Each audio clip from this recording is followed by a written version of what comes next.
இப்போ நம்ம போகிறது வந்து சூரிய வெளிச்சம் படாத தண்ணியை தான் மலை மேலே இருக்கிற பல ஆண்டுகளாக இருக்கிற தண்ணி தான்.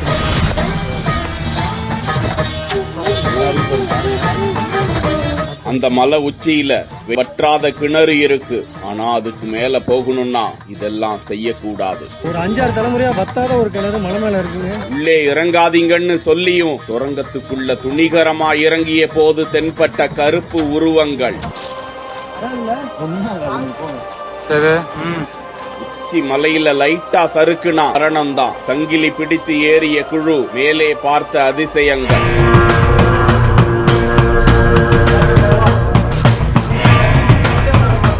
வேலூர் மாவட்டம் கேவி குப்பத்தில் பெரும் வனப்பகுதிகளுக்கு நடுவே இமயம் போன்று எட்டி பார்க்கிறது துருவம் மலை. அந்த அழகிய துருவம் கிராமத்திற்கு அருகாமையில் அமைந்துள்ள அந்த மலையில் வரலாற்று சிறப்பு மிக்க மிக பழமையான பிரமிக்க வைக்கும் மர்ம குன்றுகள். காலத்திலேயே மலை மீது பெரிய பெரிய பாறை கற்கள் ஏற்றப்பட்டு கட்டுமானம் நடந்திருப்பது குறித்த தகவல் அறிந்த எல்லாம் அன்புதானே சேது என்கிற குழு அங்கு சென்று ஆய்வு செய்தது குறித்த விரிவான தகவலை வெளியிட்டிருக்கிறது. உள்ளூர் இளைஞர்களின் உதவியுடன் அந்த குழு மலையை ஏற தொடங்குகிறார்கள். அந்த மலையை நோக்கி நீண்ட தூர ஒத்தடி பாதையில் வனப்பகுதிகளுக்கு உள்ளே கரடு முரடான பாதைகள் முட்செடிகளுக்கு இடையே பயணம் செய்கிறார்கள். அந்த மலையில் சிறுநீர் கழிக்க கூடாது, அசைவம் சாப்பிட்டு விட்டு செல்லக்கூடாது, சுத்தபத்தமாகத்தான் அந்த மலையை ஏறி இறங்க முடியும். மீறினால் இங்கு அமைந்திருக்கும் தேன்கூட்டிலிருந்து தேனீகள் கொட்டும் என அடித்து கூறுகிறார் அந்த இளைஞர். கடுமையான பாறைகள் நிறைந்த அந்த மலை மீது கடினப்பட்டு ஏறிய போது பல குன்றுகள் அங்கே இருப்பதையும் பழங்கால கட்டுமானங்கள் இருப்பதையும் அங்கே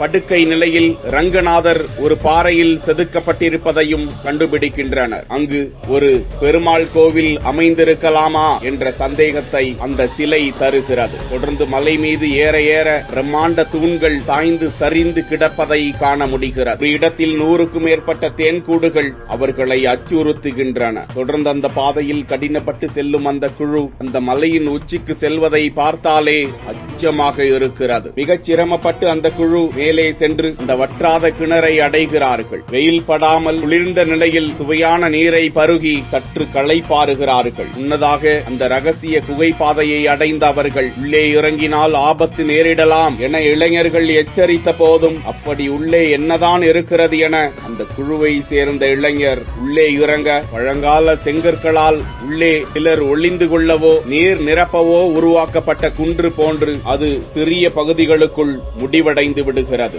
இப்படியாக அந்த துருவம் மலை மீது பல்லாண்டுகளுக்கு முன்பு நிச்சயம் சுமார் 1000 ஆண்டுகள் பழமையான கோவில் இருந்ததற்கான அத்தனை அடையாளங்களையும் பார்த்து பிரமித்து போய் அந்த குழு திரும்பி வந்திருக்கிறது. அந்த மலையை தொல்பொருள் துறையினர் ஆய்வு செய்ய வேண்டும் என்பது அந்த ஊர் மக்கள் மற்றும் எல்லாம் அன்புதானே சேது குழுவினரின் கோரிக்கை.